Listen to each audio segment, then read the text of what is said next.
जय हिंद दोस्तों। जैसा कि पीछे फिगर में आप लोग देख ही रहे हैं, भारतीय, नेपाली और चीनी। आज इन्हीं से संबंधित किसी मुद्दे विशेष पर हम लोग चर्चा करने वाले हैं। उससे पहले आप लोगों का इस डे नाइट एकेडमी में स्वागत है और उम्मीद है कि आप लोगों को ये वीडियो पसंद आएगा। पिछले अंकों की तरह हमारे साथ आज इस मुद्दे पर चर्चा करने के लिए पॉलिटी विशेषज्ञ आए हैं, डॉक्टर IK चतुर्वेदी।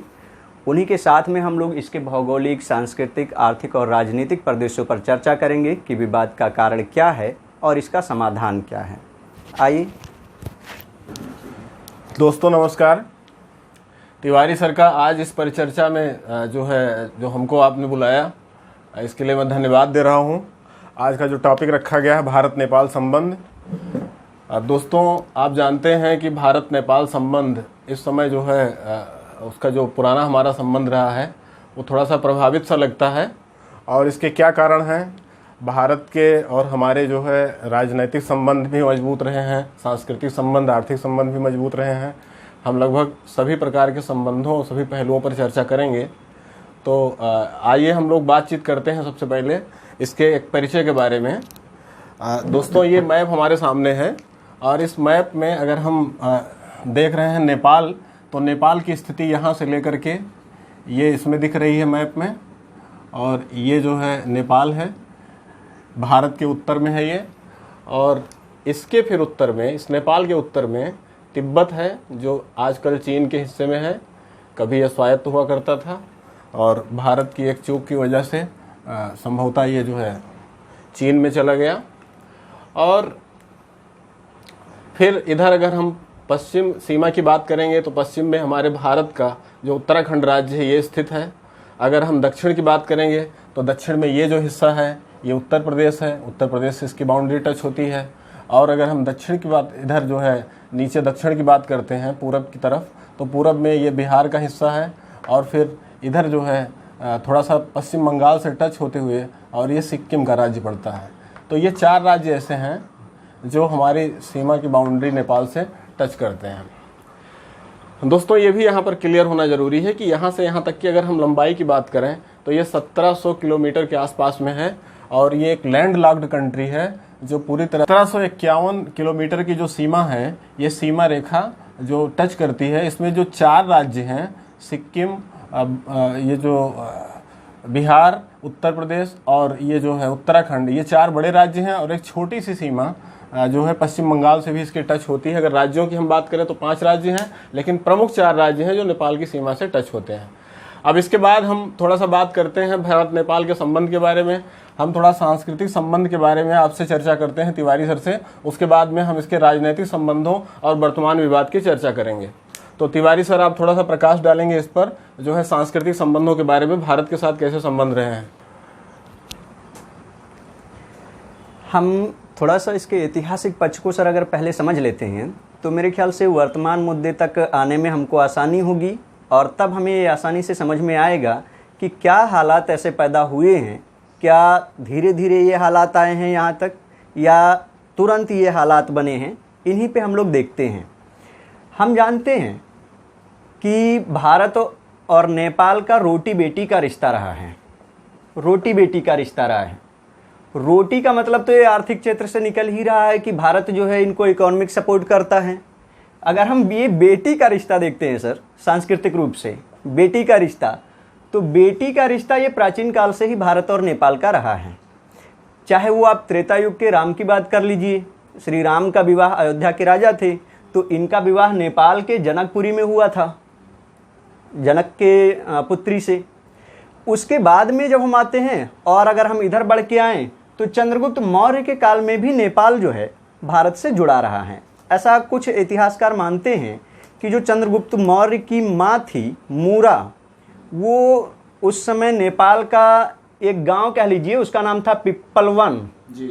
पिप्पलवन, यहाँ पे मोर ज़्यादा रहते थे, तो इन्हीं के जमींदार की पुत्री थी। तो इस तरह से भी ये संबंधित थी। अगर हम और आगे बढ़ते हैं, 6वीं शताब्दी तक अगर हम आ जाएं, तो हम जानते हैं कि विश्व को शांति दिया बौद्ध धर्म ने, और महात्मा बुद्ध पैदा हुए थे नेपाल में। नेपाल के ये लुम्बिनी में पैदा हुए, तो जन्म स्थान तो इनका वहाँ पे है।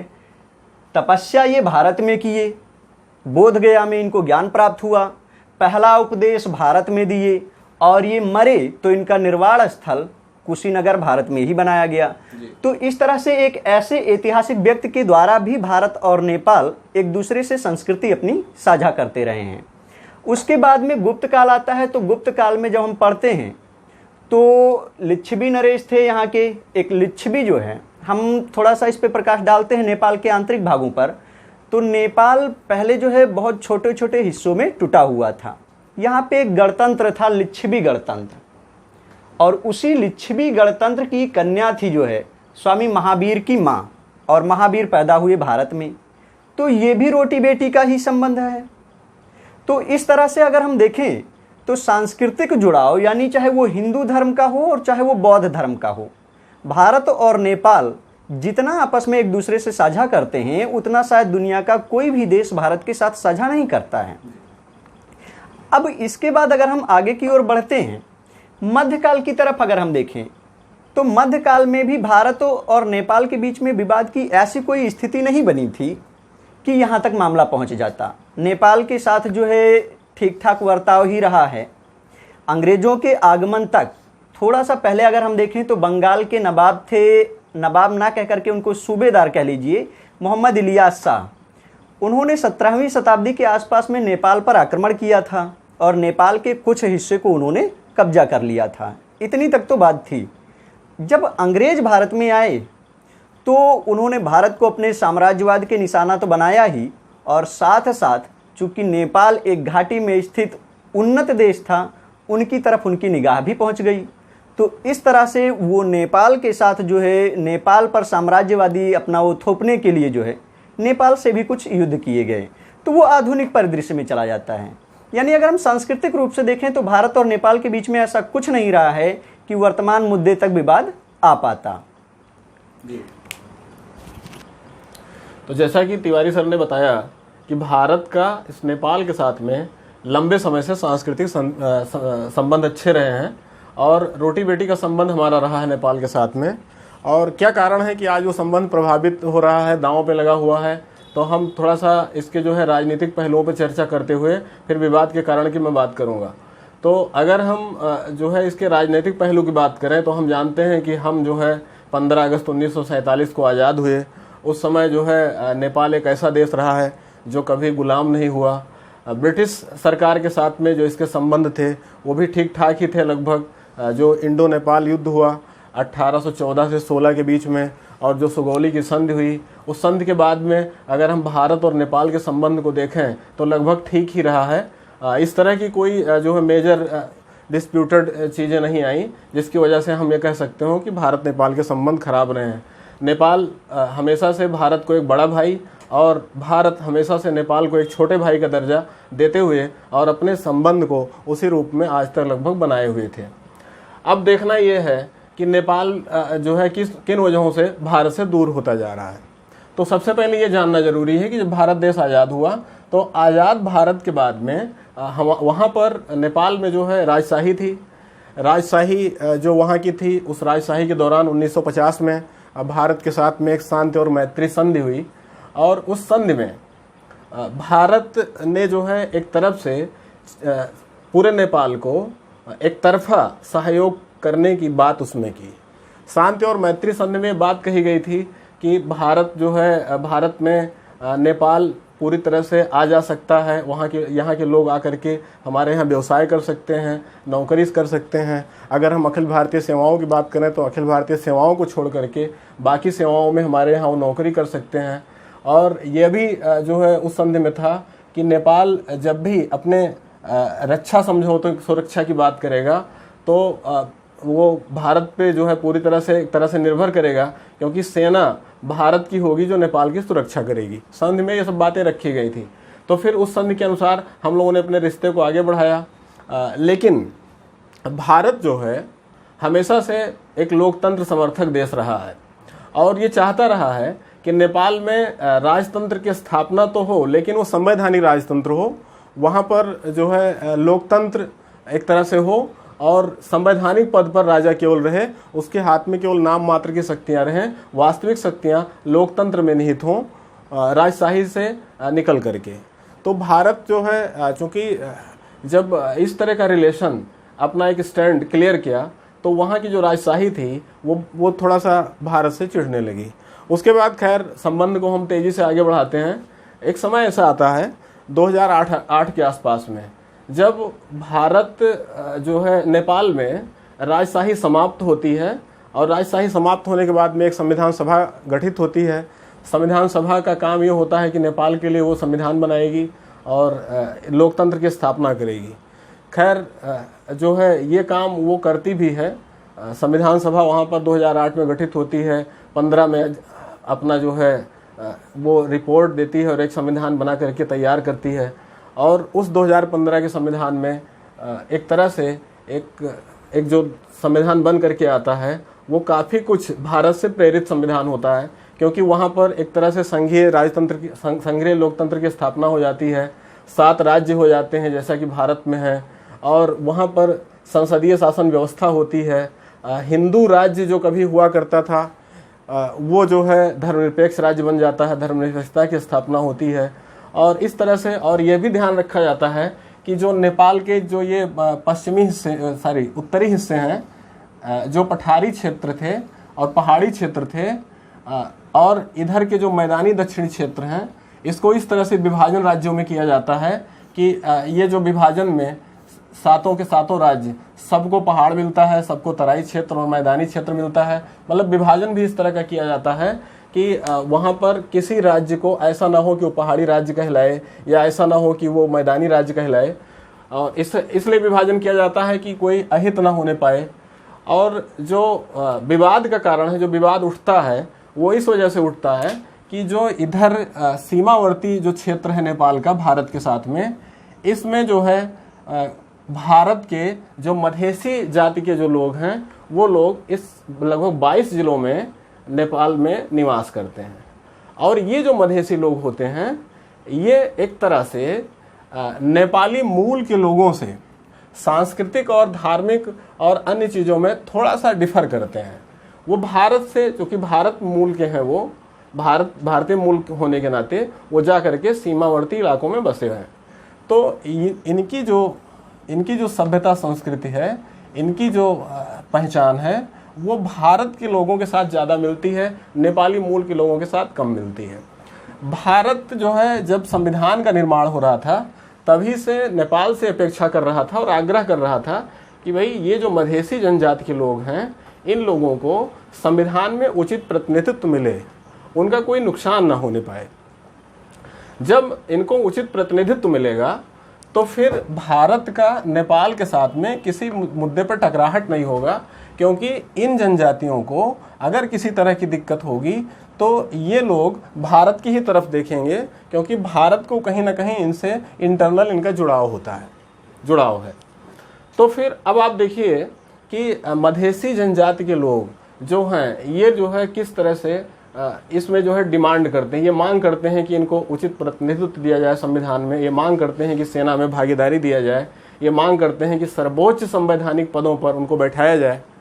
और जब नेपाल का संविधान लागू होता है तो वहाँ पर एक बात जो है नहीं होती है, वहाँ पर ये होता है कि जो सर्वोच्च संवैधानिक पद होंगे, जैसे राष्ट्रपति के पद होंगे, प्रधानमंत्री के पद होंगे, सर्वोच्च न्यायालय के जो न्यायाधीशों के पद होंगे, ऐसे पद जो होंगे वो नेपाली मूल के लोगों को मिलेंगे, मधेसियों को नहीं मिलेंगे।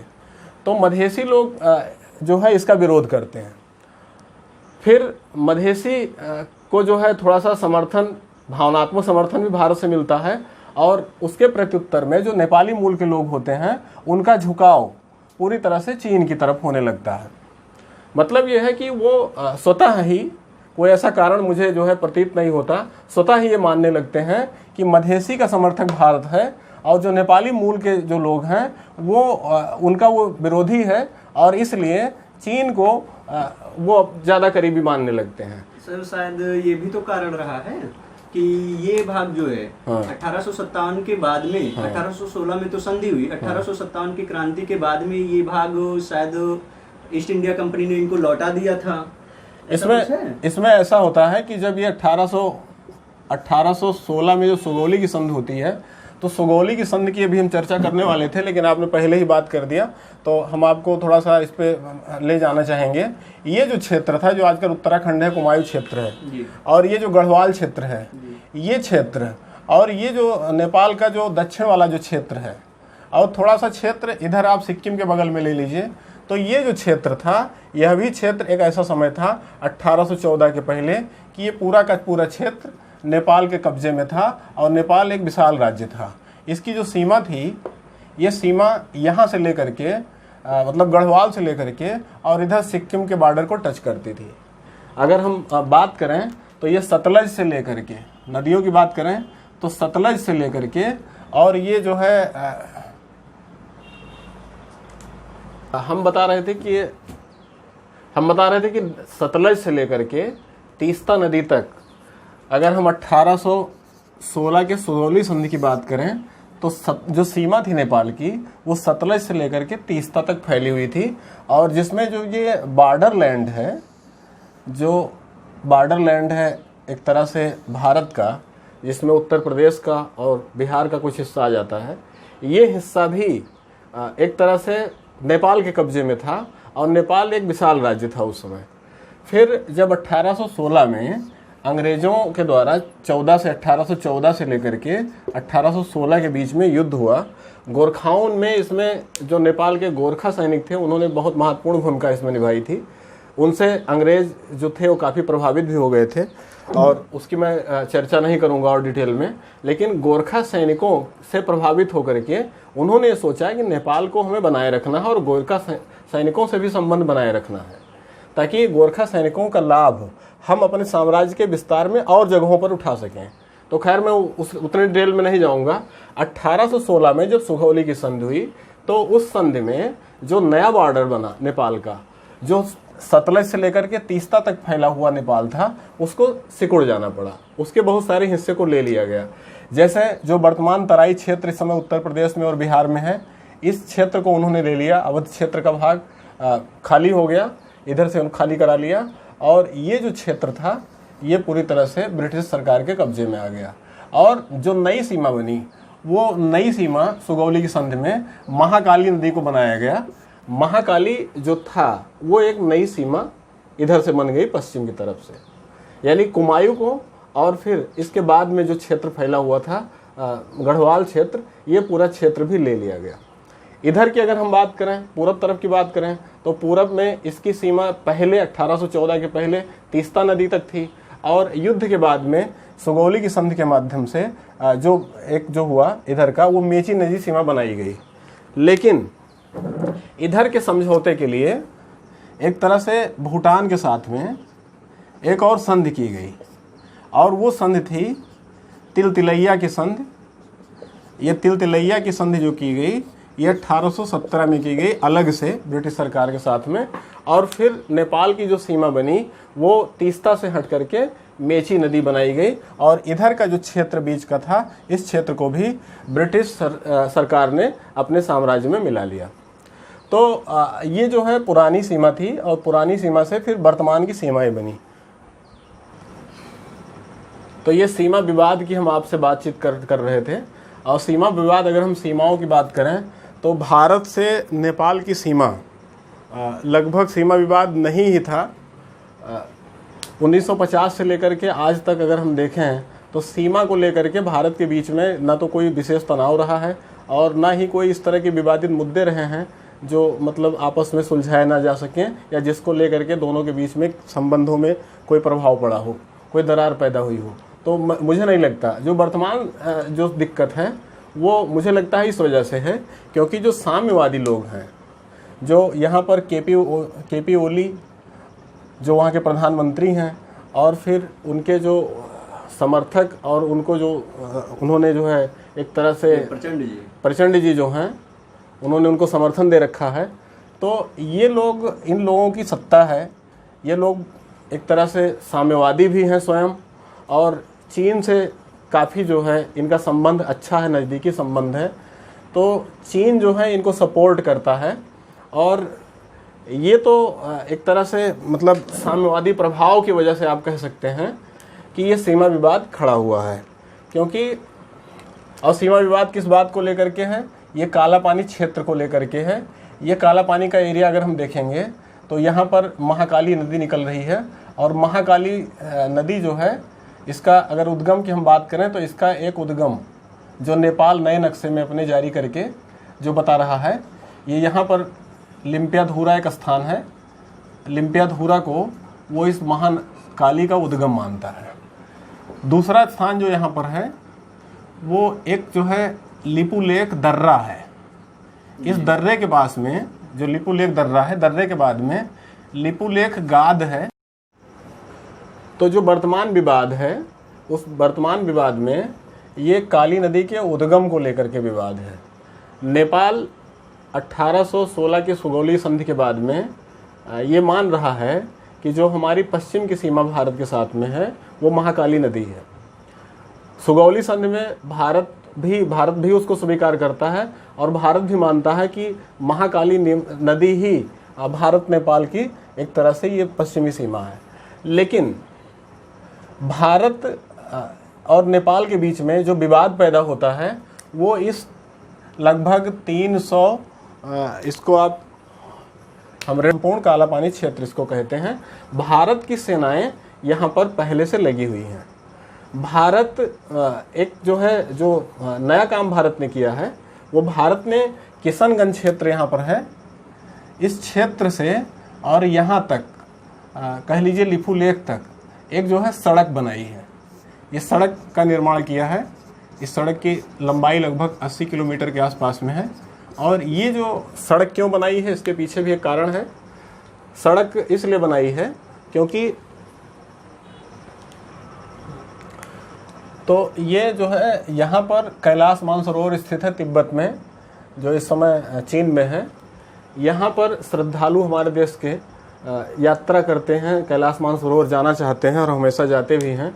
और उसके लिए एकमात्र रास्ता ये है कि जो नाथुला दर्रा है सिक्किम और भूटान के पास में, ये जो नाथुला दर्रे से हो करके श्रद्धालु इसी रोड से होते हुए यहाँ कैलाश मानसरोवर तक पहुँचते हैं।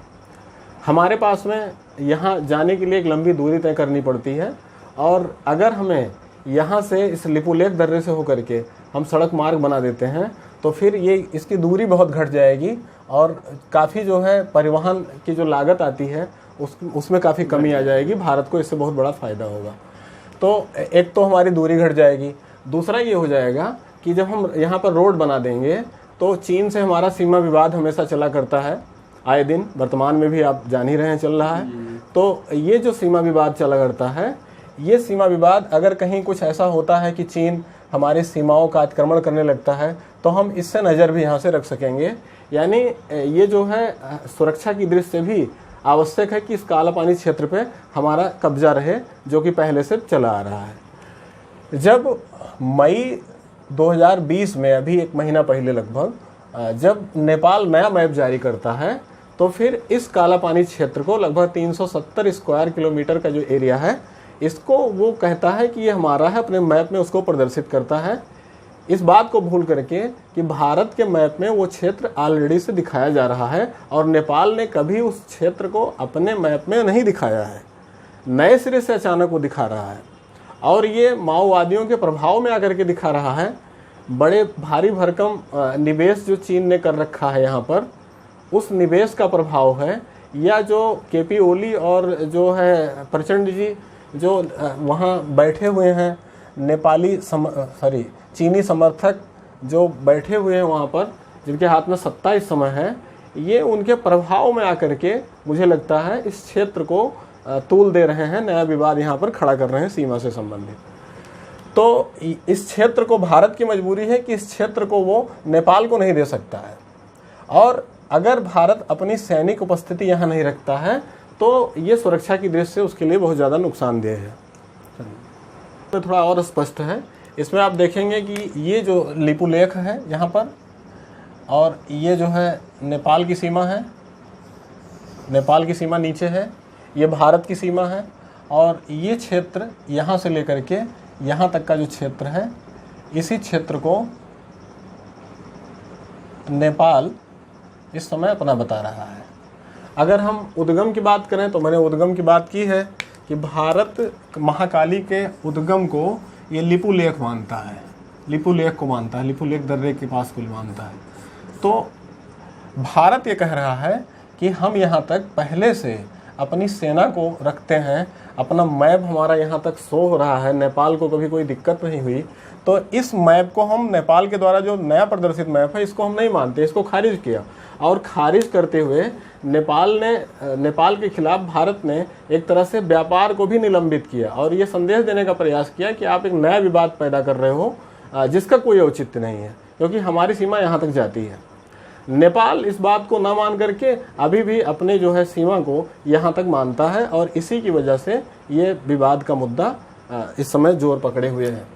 ये लिम्पियाधुरा क्षेत्र है, ये कुंती क्षेत्र है, नाभी क्षेत्र है, गुंजी क्षेत्र है, ये पूरा का पूरा क्षेत्र ये भारत के कब्जे में पहले से रहा है, कहीं कोई कभी विवाद नहीं रहा है। ये क्षेत्र अगर पूरे की हम बात करें तो ये पूरा काला पानी क्षेत्र इसमें स्पष्ट रूप से दिख रहा है। तो अगर हम इस मैप पर देखें नेपाल को, तो ये नेपाल का एरिया है और यहाँ का जो विवाद है काला पानी विवाद, अगर इस विवाद के प्रभाव की हम चर्चा करें तो इसका प्रभाव ये होगा कि नेपाल की स्थिति और ख़राब होती जाएगी और बदतर होती जाएगी। नेपाल इस बात को आज नहीं समझ रहा है, कल को उसको समझना पड़ेगा और उसे पुनर्विचार करना पड़ेगा। इस विवाद को उसे तूल नहीं देना चाहिए, क्योंकि नेपाल को ये बात पता होना चाहिए कि उसकी अर्थव्यवस्था जो है वो भारत पर टिकी हुई है।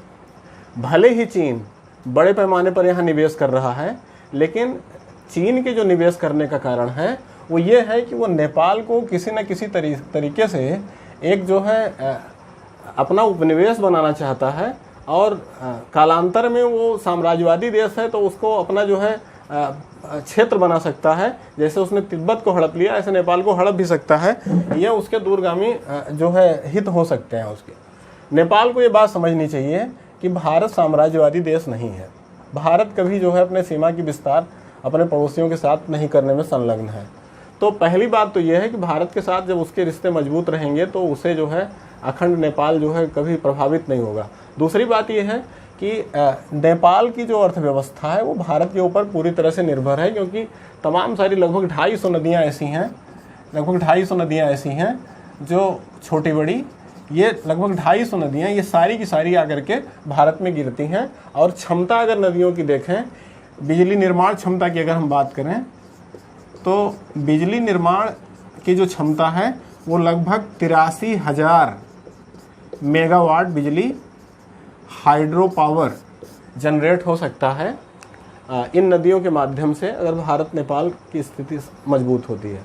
दूसरी बात यह है कि नेपाल से जो बंदरगाह है, जो हमारे यहाँ पर हल्दिया बंदरगाह कोलकाता में है या उड़ीसा में जो पारादीप बंदरगाह हैं, अन्य जो छोटे बंदरगाह हैं, इनके माध्यम से नेपाल को अन्य देशों से जो आयात होते हैं वो इसी बंदरगाह से होते जाते हैं।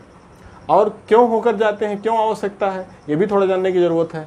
इधर तिब्बत की तरफ बड़े बड़े ऊंचे ऊंचे पठार हैं, इधर से कोई ना तो जो है स्थल मार्ग है और ना ही कोई जल मार्ग है।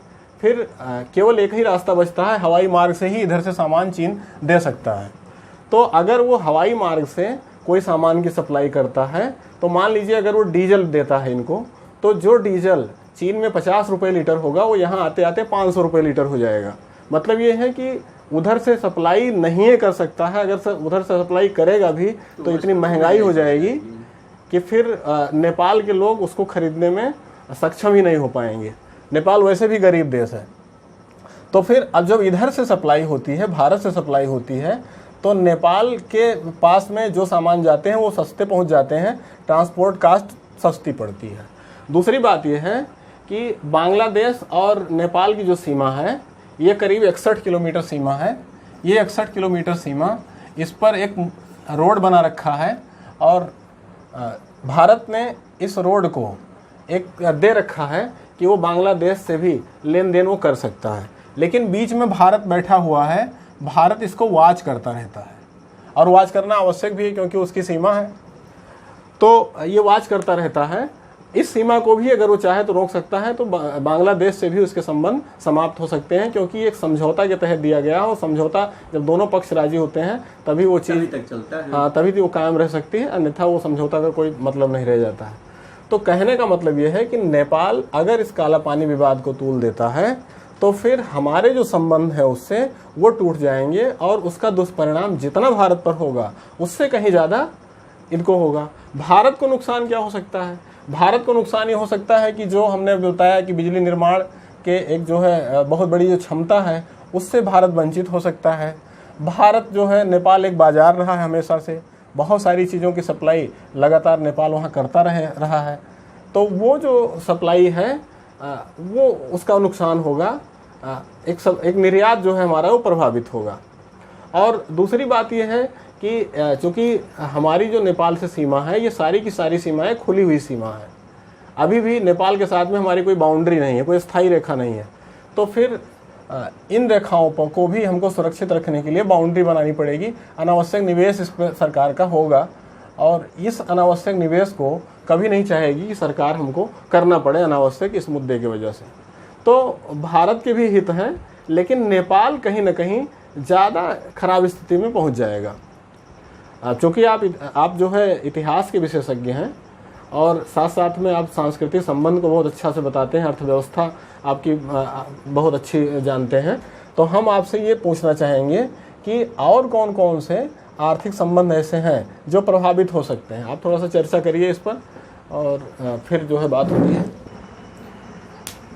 तो हम बात करते हैं कि अगर ये मुद्दा, धन्यवाद सर, मेरे ख्याल से अगर ये मुद्दा हल नहीं होता है तो ये दोनों देशों पर प्रभाव पड़ेगा, लेकिन इसका ज़्यादा प्रभाव नेपाल पर पड़ेगा, ज़्यादा प्रभाव नेपाल पर ही पड़ेगा। कुछ दृष्टि में इसको हम देखते हैं, मैप से भी स्पष्ट है कि जो नेपाल है वो 3 तरफ से तो भारत के द्वारा ही घिरा है, एक तरफ बचता है तो एक तरफ इसके तिब्बत है। तिब्बत में इसके लिए निवेश होने की जो है संभावना वो ज़्यादा खराब इसलिए है क्योंकि पहला तो ये मरुस्थलीय भाग है और दूसरा ये चीन का स्वायत्त प्रदेश है। तो चीन नहीं चाहेगा कि इस विवादित स्थल में से कोई देश आ करके नेपाल में निवेश करे, वो बिल्कुल छूट नहीं देगा। और अगर ये इधर बचा भारत से अगर ये ऐसी दुश्मनी कर लेते हैं तो फिर इनके देश में निवेश करने के लिए कोई साधन नहीं रह जाएगा। और भारत की ही बात करें तो भारत खुद जो है पूरे नेपाल के एफडीआई का लगभग 39% हिस्सा अकेले निवेश करता है, यानी जितना इनका प्रत्यक्ष विदेशी निवेश है पूरा विश्व जितना मिलकर करते हैं भारत लगभग 39% अकेले करता है। तो ये भी बहुत बुरे तरीके से प्रभावित हो जाएगा। दूसरी बात ये है कि भारत ने अभी नेपाल के साथ, अभी आपने बताया कि भारत और नेपाल के बीच में कोई बाउंड्री नहीं है, ये खुला सीमा क्षेत्र है, तो ये भारतीय क्षेत्र का उपयोग अपने व्यापार के लिए कर ले जाते हैं। अन्य देशों में निवेश करना हो, निर्यात करना हो या आयात करना हो, ये भारतीय क्षेत्रों का उपयोग कर लेते हैं, चाहे वो स्थलीय मार्ग हो और चाहे वो बगल में जलीय मार्ग हो, दोनों तरफ से। अगर ये विवाद होता है तो भारत इनको ये भी छूट नहीं देगा। नेपाल करता क्या है, नेपाल को भारत ने एक छूट दे रखी है। अब चूंकि नेपाल एक स्थल अवरुद्ध देश है, भूआवेष्टित देश है, तो कहीं भी इसकी सीमा समुद्र से नहीं जुड़ी है। भारत ने यहाँ पे अपना जो हल्दिया बंदरगाह है बंगाल का, वो पूरी तरह से नेपाल को दे रखा है, और वो भी फ्री ऑफ कास्ट, कोई चार्ज नहीं लेता। इसके द्वारा कोई भी देश नेपाल में निवेश कर सकता है और नेपाल अपने सामान को बाहर भेज भी सकता है बंगाल की खाड़ी के होते हुए। तो ये मुद्दा प्रभावित हो जाएगा। दूसरी बात कर लेते हैं रोजगार की। जब 1950 का ये शांति और मैत्री संधि हुआ तो इसमें यह हुआ कि भारत एक बड़े भाई की तरह, एक बिग ब्रदर की तरह ही नेपाल के साथ पेश आएगा। तो उसने नेपाल को ये छूट दिया कि नेपाल के जो लोग हैं वो भारत में जो है नौकरियां कर सकते हैं। आप देखते हैं कितने नेपाली लोग हैं, लगभग 80 लाख से ऊपर लोग हैं जो भारत में नौकरी करते हैं, अपना जीवन यापन करते हैं। वो भारत में जमीन भी खरीद सकते हैं, यानी यहाँ पे वो पूर्ण रूप से रह सकते हैं। लेकिन भारत के नागरिक ऐसा नहीं कर सकते हैं, भारत के लोग नेपाल में जमीन नहीं खरीद सकते हैं, जबकि उनको ये छूट मिली थी कि वो यहाँ पे ऐसा अपना कर सकते हैं। तो अब नेपाल एक तो वैसे ही गरीब देश है, दूसरे अगर भारत टाइट हो जाता है तो उसके लगभग 80 लाख लोग तुरंत बेरोजगार हो जाएंगे, जो व्यापक पैमाने पर नेपाल का एक बहुत बड़ा हिस्सा बनेगा बेरोजगारी का। तो नेपाल ये भी नहीं चाहेगा। तीसरी बात ये है, हम जानते हैं कि नेपाल के जो विद्युत का साधन है वो भी कहीं ना कहीं भारत पर निर्भर है। ये तो अलग की बात है कि नेपाल से नदियां भारत में आती हैं, नेपाल से नदियां भारत में आती हैं। तो भारत के पास इतना निवेश पावर है, इतना पैसा है कि भारत इस पे हाइड्रो प्लांट संयंत्र लगा देता है और विद्युत का उत्पादन करता है। उस विद्युत के उत्पादन से भारत और नेपाल के बीच में जो है एक संधि है, ट्रीटी के द्वारा भारत इनको लगभग 18% विद्युत मुफ्त में देता है। 18% बिजली भी इनको मुफ्त में देता है, अपना पैसा भी लगाता है, बदले में सिर्फ इनकी पानी लेता है। अब नेपाल में इतना पैसा तो है नहीं कि वो विद्युत का उत्पादन कर ले जाएंगे, तो ये भी नहीं संभव है, ये भी नेपाल को परेशानी आ जाएगी। तीसरी बात ये करते हैं कि नेपाल में जो है दूरसंचार की अगर हम बात करें तो नेपाल का अपना कोई सैटेलाइट अभी तक नहीं है, और नेपाल में जो दूरसंचार सेवा है वो भारत के सैटेलाइट से होता है। भारत के जो दूरसंचार उपग्रह हैं उन्हीं के द्वारा नेपाल में जो है दूरसंचार सेवा भी उपलब्ध है। अब हालांकि चाइना ने वहाँ पे निवेश अपना शुरू किया है, अभी फाइबर केबल ही बिछाए जा रहे हैं, ये अलग की बात है। लेकिन फिलहाल अगर भारत हाथ सिकोड़ लेता है तो वहाँ की दूरसंचार सेवाएं भी प्रभावित हो जाएंगी, वहाँ पे ये भी दिक्कत आ जाएगा। भारत इसके अलावा नेपाल को गैस की जो है सपोर्ट करता है, गैस जो है उनको सप्लाई करता रहता है। भारत यहाँ से यातायात साधन भी उनको देता है किसी भी प्राकृतिक आपदा के समय। यहाँ तक कि अगर हम देखते हैं 2015 या 16 के आसपास में जब नेपाल में भूकंप आया, बड़े पैमाने पर जनहानि हुई, तो भारत वहाँ पे सहायता पहुँचाने वालों में सबसे आगे हुआ, और न सिर्फ धन मुहैया करवाता है बल्कि बल भी मुहैया करवाता है। भारत ने वहाँ अपनी NDRF की 3 बटालियन भी भेजी सहायता करने के लिए, जो कि किसी अन्य देश के मुकाबले भारत उनको तुरंत मुहैया करवा देता है। नेपाल के आसपास में ऊपर से चाइना है और इधर बांग्लादेश। चाइना अगर नेपाल को मदद देगा तो हम जानते हैं सर कि चाइना एक जो है साम्यवादी देश है और साम्राज्य विस्तार की इच्छा रखता है, और इधर जो भारत है वो ऐसा नहीं रखता, वो चाहता है कि नेपाल एक स्वतंत्र राष्ट्र के रूप में बना रहे। तो नेपाल के कहीं ना कहीं हित भारत पर ज़्यादा हैं, चाइना पे उतना हित नहीं है। लेकिन अब चूंकि वहाँ वामपंथी सरकार है ओली साहब की, तो उनका झुकाव जो है चाइना की तरफ है। अगर हम आने में देखें तो अभी हाल ही में भारत ने एक बड़ा प्रोजेक्ट जो है नेपाल के लिए लॉन्च किया है। यहाँ बरौनी से जो है बिहार की और उनके अमलेखगंज तक जो है गैस पाइपलाइन बिछाई जा रही है। तो भारत ये सारा प्रोजेक्ट उनके लिए क्यों करेगा? नहीं करेगा। और भारत जो इनमें निवेश करता है, अपने जो भी सामान इनको बेचता है, अब ये जान लीजिए कि भारत इनको अनाज से लेकर के कपड़े लत्ते, बिजली, दूर संचार और यातायात, वो सारी सुविधाएं देता है, और वो भी बहुत ही कम कीमतों पर देता है, बहुत ही कम कीमतों पर उपलब्ध करवाता है। तो ये सारी चीज़ें जो है नेपाल के लिए प्रतिकूल प्रभाव डालेंगी। अभी नेपाली संसद ने, आपने देखा होगा, एक नया फरमान जारी किया, एक और फैसला लिया उन्होंने। उनका फैसला ये था कि अब जो भारत के लड़कियों की शादी अगर नेपाल में होती है, आपने न्यूज अभी हाल ही में देखा होगा, तो वो उनको 7 साल के बाद जो है नेपाली नागरिकता देंगे। अभी तक ऐसा नहीं था, नागरिकता तुरंत मिल जाती थी, लेकिन अब इसको 7 साल के लिए उन्होंने टाल दिया है। इससे भी भारत और इनके रिश्तों पे जो है नेपाल के एक दूरगामी प्रभाव दिखाई देंगे, और कहीं ना कहीं दोनों देशों के बीच में मनमुटाव पैदा होगा। मेरा तो मानना ये है कि दोनों देशों को ये जो मुद्दा है, ज्वलंत मुद्दा, इस पे एक उच्च स्तरीय मीटिंग होनी चाहिए। हालांकि अभी इस पे कोई उच्च स्तरीय मीटिंग भी नहीं हो सकी है। तो जब तक कोई उच्च स्तरीय वार्ता नहीं हो जाती तब तक तो ये दौर ऐसा ही रहेगा। और चूंकि भारत जो है वर्तमान में चाइना के साथ भी फंसा हुआ है, तो भारत को भी ये पहल करनी चाहिए और नेपाल को भी ये पहल करनी चाहिए कि नेपाल चाइना के बहकावे में ना करके भारत के साथ हो, और भारत के और नेपाल के एक उच्च स्तरीय वार्ता होनी चाहिए, और उसमें इस सीमा विवाद को हल कर लिया जाना चाहिए। यही मेरी तरफ से सुझाव होगा। धन्यवाद। तो इसका मतलब ये है कि नेपाल में जो इस समय समस्या चल रही है, उस समस्या में नेपाल को नुकसान ज़्यादा है। जी। और आपकी बात ये इसलिए भी सच हमको लग रही है क्योंकि नेपाल में जो यहाँ पे रहने वाले निवासी हैं, चाहे वो नेपाली मूल के हों, चाहे जो मधेसी लोग हों, ये सारे लोगों में एक नई जागरूकता पैदा हो रही है। भारत के साथ चूंकि आर्थिक संबंध उनका निलंबित चल रहा है, इसलिए बहुत सारे लोग बेरोजगार हो रहे हैं। जो सीमावर्ती क्षेत्र के लोग थे वो आकर के भारत में काम करते थे, उन लोगों के ऊपर प्रतिबंध लग गया है, और जो भारत के लोग वहाँ जाते थे उनके ऊपर भी एक तरह से प्रतिबंध लगा हुआ है। तो इस समय जो है एक रोष नेपाल के लोगों में यह है कि भारत के साथ अपने संबंध को आप क्यों बिगाड़ रहे हैं। एक वर्ग ऐसा नेपाल में पैदा हो चुका है जो ये कह रहा है लगातार, जो भारत समर्थक है, जो कह रहा है कि चीन हमको बर्बाद करेगा, आपको भारत के साथ संबंध को मजबूत रखना चाहिए और चीन के साथ हमारे जो है उस तरह के संबंध नहीं हो पाएंगे। इस बीच अभी हाल में ही खबर आई है कि कई क्षेत्रों पर इधर जो है चीन कब्जा भी कर रहा है नेपाल की भूमि को। कुछ गांव उसके जो है कब्जे हो रहे हैं। लगभग 11 ऐसे क्षेत्र हैं जहां पर कुल मिलाकर के लगभग 50 एकड़ की ज़मीनें वो नेपाल की कब्जा भी कर चुका है।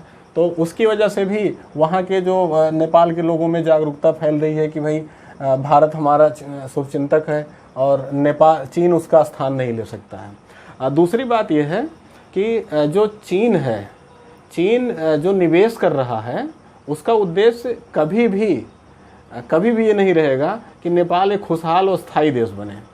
वो केवल अपने हित में काम कर रहा है। उसको नेपाली नहीं दिख रहे हैं, उसको भारत दिख रहा है। वो भारत को टारगेट करके यहाँ पर योजनाएं बना रहा है। तो अभी जो है प्रचंड जी ने जनता के रुख को भांप करके और जो है ओली से इस्तीफा भी मांगा है। ओली जो है इस समय ऐसी स्थिति में है कि ना वो भारत से आंख मिला पा रहे हैं, ना वो जनता से आंख मिला पा रहे हैं, ना अपने समर्थक प्रचंड से आंख मिला रहे हैं, और चीन भी उनको जो है घुड़की दे रहा है। तो हमें लगता है कि ओली की स्थिति को देखते हुए और यहाँ की स्थिति को देखते हुए तुरंत नेपाल को पुनर्विचार करना चाहिए और पुनर्विचार करके इस जो विवादित क्षेत्र को है, इस मुद्दे को तूल नहीं देना चाहिए और इसको सुलझा देना चाहिए शांतिपूर्वक तरीके से। और भारत के हित को नेपाल जब अपना हित समझेगा तभी मुझे लगता है नेपाल सुरक्षित रहेगा। बिल्कुल सर, बिल्कुल। तो हम चाहते हैं आज की जो चर्चा है वो यहीं पर रोकी जाए और इसके बाद में अगर भारत नेपाल संबंध में सकारात्मक परिवर्तन होते हैं या नकारात्मक परिवर्तन होते हैं तो हम लोग उसको देखेंगे और उस पर हम नेक्स्ट वीडियो में भी चर्चा करेंगे।